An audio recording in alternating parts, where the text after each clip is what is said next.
সমুদ্রের বুক চিরে ৩টি স্পিড বোট সর্বোচ্চ গতিতে এগিয়ে যাচ্ছে। ঢেউ কেটে সামনে ছুটে চলা বোটগুলোর প্রতিটিতেই রয়েছে ইরানের স্পেশাল মেরিন কমান্ডো। সবার দৃষ্টি এক জায়গায়, দূরে থাকা একটি বিশাল জাহাজের দিকে।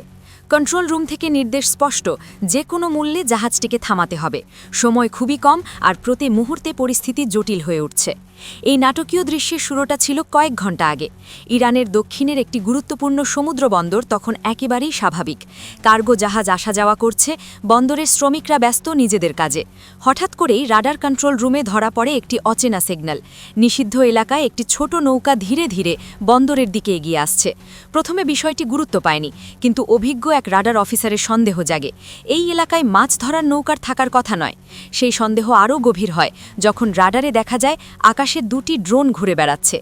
এত গুরুত্বপূর্ণ সামরিক বন্দরের কাছে খোলা সমুদ্রে ড্রোন ওরা মোটেও স্বাভাবিক নয়। দ্রুতই বিষয়টি ঊর্ধ্বতন কমান্ডে জানানো হয়। সিদ্ধান্ত আসে আকাশে যুদ্ধ বিমান পাঠানোর। বুশেহের এয়ারবেস থেকে উড়ে যায় ইরানের আপডেট করা F-4 টমক্যাট ফাইটার জেট। একসময় আমেরিকার তৈরি এই যুদ্ধ বিমানগুলো এখনও ইরানের আকাশ প্রতিরক্ষার গুরুত্বপূর্ণ অংশ। পরিস্থিতি পর্যবেক্ষণ করে ইরান সরাসরি সংঘাতে না গিয়ে সতর্ক অবস্থান নেয়। একই সঙ্গে সক্রিয় করা হয় আকাশ প্রতিরক্ষা ব্যবস্থা। ইরানের সামরিক বিশ্লেষকদের মতে এই ঘটনা বিচ্ছিন্ন কিছু নয়। তাদের ধারণা এটি হতে পারে আমেরিকার সম্ভাব্য যুদ্ধজাহাজ পাঠানোর আগাম রিহার্সাল। সাম্প্রতিক সময়ে ওয়াশিংটন যেভাবে পারস্য উপসাগরে নিজেদের নৌবহর জোরদার করছে, তাতে তেহরানের উদ্বেগ বাড়াই স্বাভাবিক। বিশেষ করে ডোনাল্ড ট্রাম্প প্রশাসনের কঠোর বক্তব্য ও সামরিক প্রস্তুতির ইঙ্গিত ইরানকে আরও সতর্ক করে তুলেছে। এই উত্তেজনার প্রভাব শুধু সমুদ্রেই সীমাবদ্ধ নেই। ইরানের সম্ভাব্য আমেরিকান হামলার আশঙ্কায় একাধিক দেশ তাদের ফ্লাইট বাতিল বা রুট পরিবর্তন করেছে। মধ্যপ্রাচ্যের আকাশপথে তৈরি হয়েছে অনিশ্চয়তা। আন্তর্জাতিক বিমান সংস্থাগুলো ঝুঁকি নিতে চাইছে না।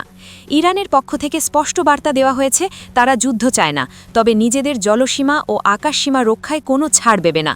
তেহরান মনে করছে সামান্য ভুল হিসাবই বড় সংঘাত ডেকে আনতে পারে।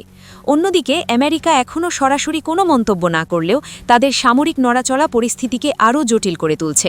সব মিলিয়ে এই অচেনা জাহাজ আর স্পিড বোটের ঘটনা মধ্যপ্রাচ্যের চলমান উত্তেজনার আরেকটি অধ্যায়। এটি কি শুধুই শক্তি প্রদর্শন, নাকি বড় কোনো সংঘাতের পূর্বাভাস?